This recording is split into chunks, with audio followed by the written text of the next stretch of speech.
There were many new social issues that arose in the 1970s. The face of America was changing even more. New immigrants from Central and South America, as well as Asia, were arriving in America every day. Birth rates were on the decline, and Americans 65 and older became one of the fastest growing population groups.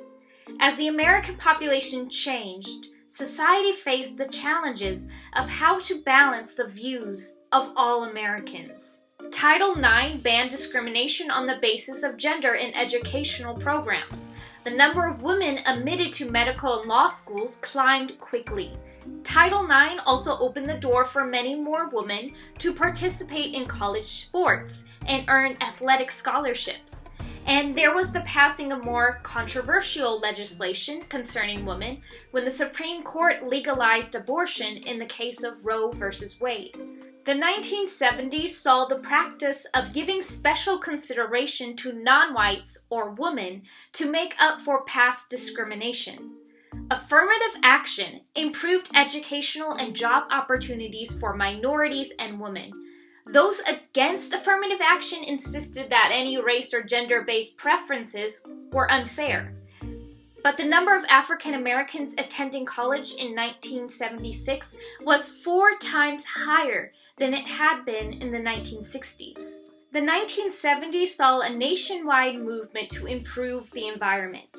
Environmentalists in the United States celebrated the first Earth Day on April 22, 1970. Earth Day is to remind each person of their equal responsibility to preserve and improve the Earth. Congress passed new laws to limit the release of pollutants. The Environmental Protection Agency, the EPA, was established in 1970 to enforce these laws. As protections increased, debates sprung up about how to balance business interests with environmental concerns. These are all great things, and we should give Richard Nixon some of the credit here, because not all presidents' legacies are black and white. Nixon will also sign the Strategic Arms Limitation Talks, SALT, with the USSR. These talks led to each superpower limiting the number of nuclear weapons they possessed. Still, even with those fine contributions, there was no way Nixon could make up for Watergate. So during the next election, Americans wanted someone as far from the corrupt Nixon as possible. This led to the election of sweet as peanuts, Jimmy Carter. Jimmy Carter knew that the Vietnam War and Watergate had badly shaken Americans' voters' trust in government. He promised voters, "I will never lie to you." And Jimmy Carter is true to his word. Carter was the kind, sweet Mr. Rogers type of president with dreams to help everyone in the world, not just Americans. He encouraged Americans to wear sweaters inside as to not use up electricity, and on his inauguration day, he and his family walked to the inauguration rather than riding in a limousine. I will admit that my personal opinion is painting Jimmy Carter in a very favorable light because he is my favorite president, and it's mostly due to the fact that his religious beliefs align the closest to my own, because he clearly yearns to model the teachings of Jesus Christ every day. Yet, a president who cares so much about all peoples did not gain him much favor with Americans back home.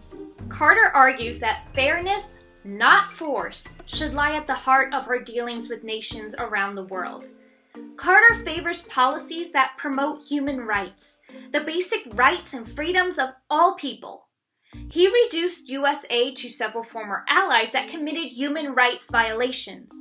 In South Africa, Carter hoped to pressure the government into ending apartheid, a system of laws requiring racial segregation.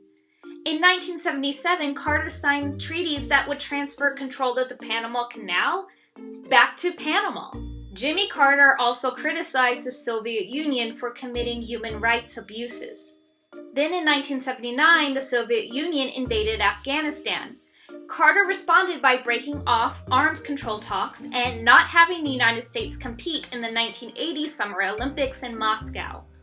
Jimmy Carter also invited leaders of Israel and Egypt to the presidential retreat at Camp David. After 13 days of meetings, the two leaders reached a peace agreement called the Camp David Accords. But then something happened that would cost Carter his re-election. On November 4, 1979, a group of Iranian students attacked the U.S. Embassy in Tehran, the capital of Iran. They seized about 90 American hostages. They were held hostage for more than a year. Carter tried to resolve the situation by ending Iranian oil imports, which contributed to a gas crisis in the States. After a failed rescue attempt in April 1980, many Americans lost confidence in Carter's leadership. Today, Jimmy Carter, who is still alive, by the way, at 96 years old, has been much more favorably received after his time in office. He is one of the world's most respected humanitarians, whose work through the Carter Center had him traveling the globe fostering peace, fighting diseases, and promoting democracy. He built over 4,000 homes for Habitat for Humanity. It was his unwavering belief in peaceful resolution that cost him his presidency. If he took strong military action, he had the authority and the power to wipe Iran off the map. But he didn't, showing great restraint.